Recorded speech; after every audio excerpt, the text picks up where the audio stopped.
I'm Sue Ruda. I am a practitioner with Golden Gate Center for Spiritual Living.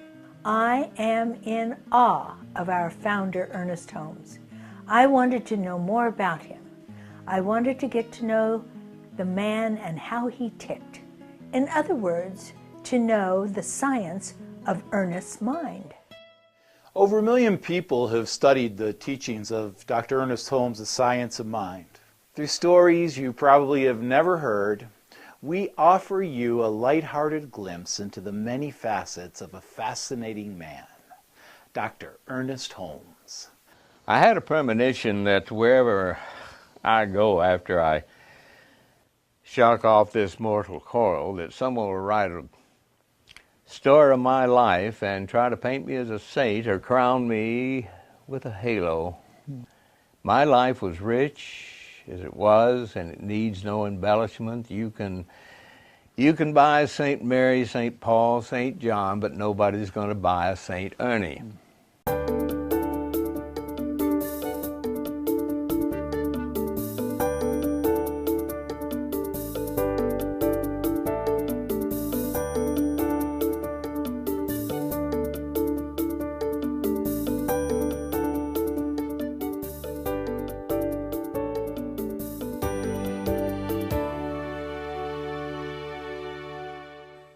Hello, Ernest.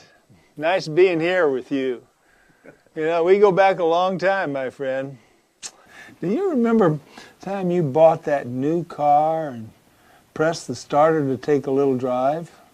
The darn thing wouldn't start, and you just kept cranking and nothing happened, and the motor just wouldn't start. Yes, and a friend of mine was having a little chuckle observing my ignorance. He casually came over and just casually reached in and turned on the ignition switch. And we both had a good laugh. Ernest, look at where your curiosity took you. All the honors you received in your lifetime. And this is the legacy and the deep wisdom that this ordinary yet extraordinary man gave to our world almost 100 years ago. The many honorary doctorate degrees he has received, the density of his language and the endlessness of his sentences, and the almost absence of periods and commas from pages of his manuscripts. I love to study Emerson.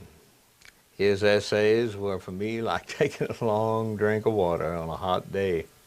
He found an inner world far more accessible, and in it his poetry scaled heights unreachable.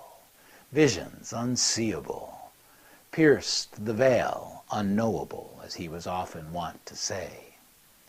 You see, typically Ernest could be found sitting up in bed with a green sun visor to shade his eyes from the glare of the reading lamp, late into the night and early into the morning.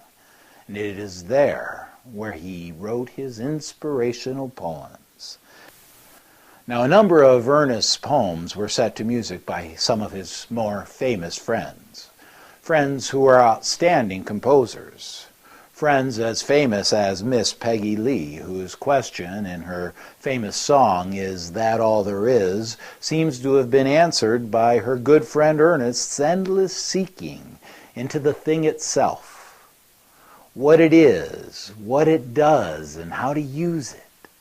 Another perhaps less famous and yet equally loyal musical collaborator of Ernest was an eccentric old Hollywood type by the name of Richard Faber. And as you are about to hear directly from Richard... But I never told him when I wrote the music to it. I mean, I would save it for like for a Silomar, you know, for the conference. And he said to me, "Gee, that's a great song." He said, "Who wrote that?" I said, "We did." "We did?"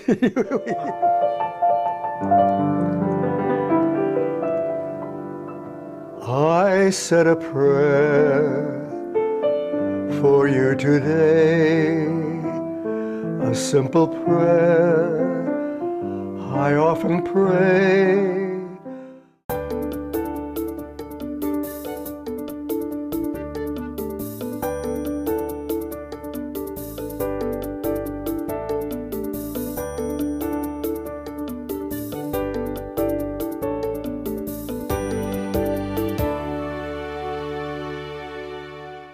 Ernest and Hazel had 3.5 acres on this hilltop, but there was no street there. But the street that ran, it was Mentone Place and then changed to Cheviot Vista Place. The back of our house then was met up with Ernest and Hazel's home. I don't know if that's clear or not. Ernest and Hazel met each other pretty late in life. He was, I believe, 40 years old and when they married, and she was 3 years older than him, so she was 43. When she went out in public, she was always dressed to the nines with her hat and her purse and her gloves and matching accessories. Always picture perfect. Such a warm, loving lady. Ernest and I had a friend, Phyllis English, who believed Ernest's major contribution was in making metaphysics simple and practical so everyone could understand it. So you see, Ernest wanted to share the philosophy he called religious science with the world.